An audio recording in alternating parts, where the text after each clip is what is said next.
Assalamualaikum warahmatullahi wabarakatuh. Pak Vicky telah dosen pengampu mata kuliah metode penelitian kelas F. Di sini silakan kelompok kami kelompok 5 untuk mempresentasikan hasil diskusi kami mengenai analisis data dan perwakilan.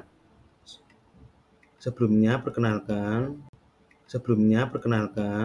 ada Pak Evatar Evan Bek NWM 286, saya Cikonel Nathanael NWM 284, Rifki Dwi Noviansyah 312 dan Ilamati Falaputra NPM 315. Jadi pertama-tama dalam materi data perwakilan ini ada 3 strategi analisis.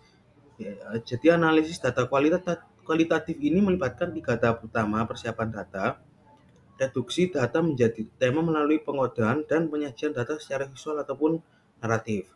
Madison, Huberman, dan Mills serta Walcott menawarkan pendekatan serupa tetapi beragam. Huberman dan Mills menekankan langkah rinci seperti mencatat hubungan kategori.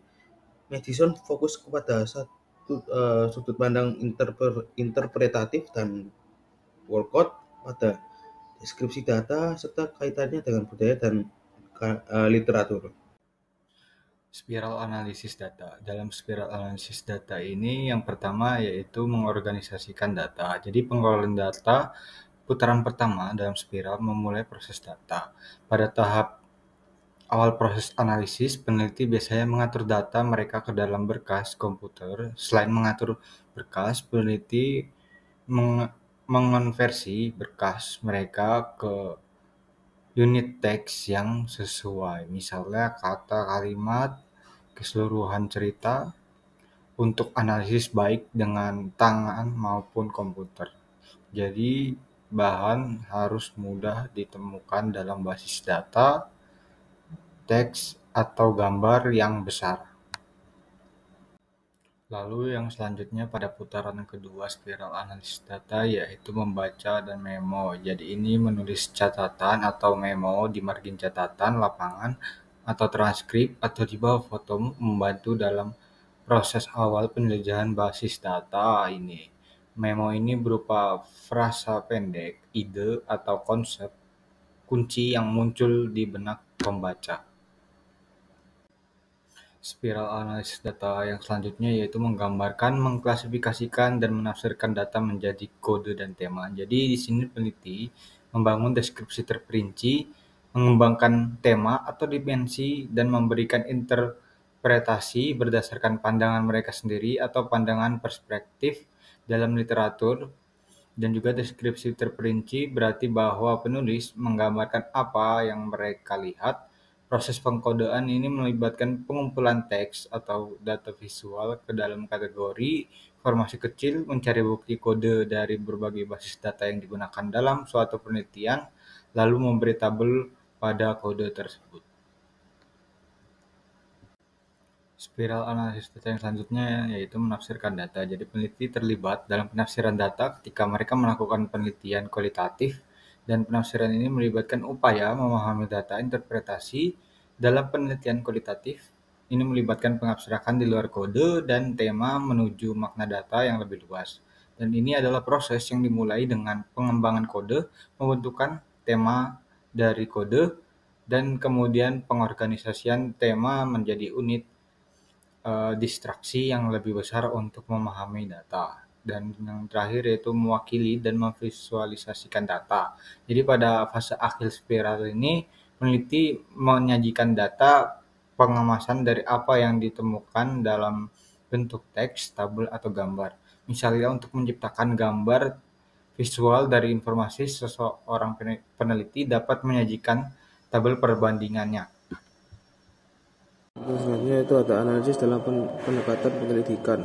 Nah, ini ada 5 ya pendekatan. Yang pertama ada naratif, fenomenologi, teori study, dan etnografi, dan juga case study. Nah, untuk yang pertama itu ada data organisasi. Nah, bagaimana yaitu untuk naratif sendiri yaitu membuat dan mengatur file untuk data, dan fenomenologinya membuat dan mengatur file untuk data. Dan untuk etnografi, ground teorinya yaitu membuat dan mengatur file untuk data, dan etnografinya membuat dan mengatur file untuk data. Untuk selanjutnya yaitu membaca dan juga mengingat.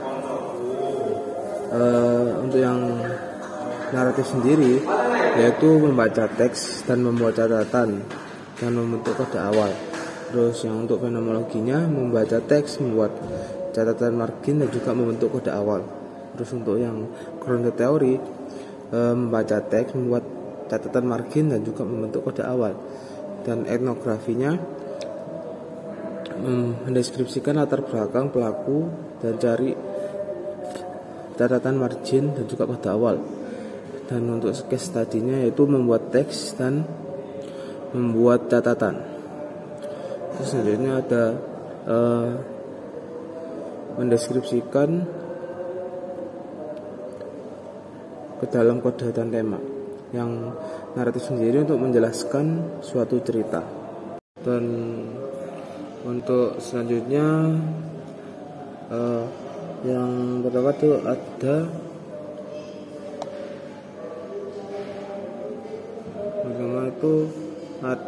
untuk menafsirkan data. Nah, untuk yang naratif sendiri yaitu menafsirkan makna yang lebih luas. Terus untuk fenomenologi membandingkan pola deskripsi apa yang terjadi dan bagaimana. Terus untuk teori grounded teorinya yaitu terlihat dalam pengelolaan selektif dan menghubungkan kategori untuk mengembangkan cerita atau proposal tersebut. Terus untuk etnografinya menafsirkan dan melakukan temuan-temuan bagaimana budaya bekerja. Nah, untuk yang case study-nya yaitu untuk melakukan interpretasi bagaimana studi tersebut dilakukan. Dan yang terakhir ada mewakilkan dan juga memvisualisasikan data. Nah, untuk yang naratif sendiri yaitu berfokus pada proses, teori, dan fitur. Nah, untuk yang fenomenologi berproses dalam esensi pengalaman. Dan untuk grounded teorinya sendiri untuk menyajikan model visualnya atau teori yang menyajikan proporsi. Untuk yang case study yaitu menggambarkan tentang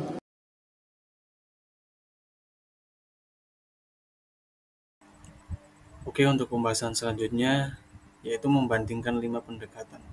Jadi dari 5 pendekatan tersebut tuh peneliti biasanya memulai dengan membuat dan mengatur berkas informasi. Lalu selanjutnya itu mereka memproses yang terdiri dari pembacaan umum dan pencatatan informasi untuk mengembangkan pemahaman terhadap data dan memulai proses untuk memahami.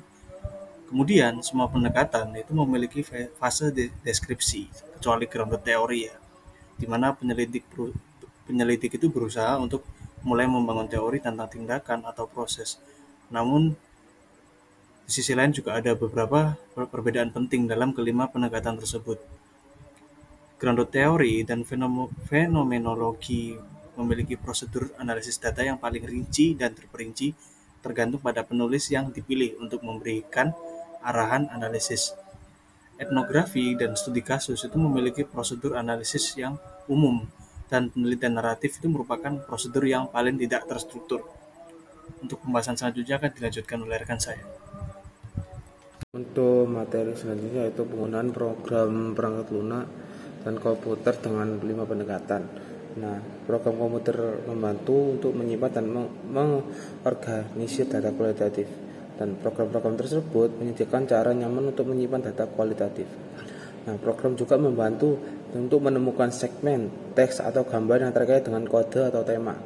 Dan program komputer membantu menemukan bagian atau segmen umum yang terkait dengan 2 atau lebih label kode.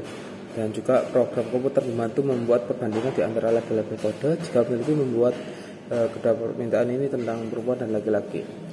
Dan program komputer membantu peneliti untuk mengkonseptualisasikan berbagai tingkat abstraksi dalam analisis data kualitatif.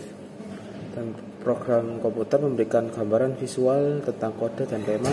Dan program komputer juga menyediakan untuk menulis memo menyimpan sebagai kode. Dengan program komputer peneliti dapat membuat template untuk mengkode data dalam masing-masing dari 5 pendekatan tersebut. Baik, terima kasih. Sekian presentasi dari kelompok kami. Mohon maaf apabila ada salah kata, kami ucap mohon maaf. Wassalamualaikum warahmatullahi wabarakatuh.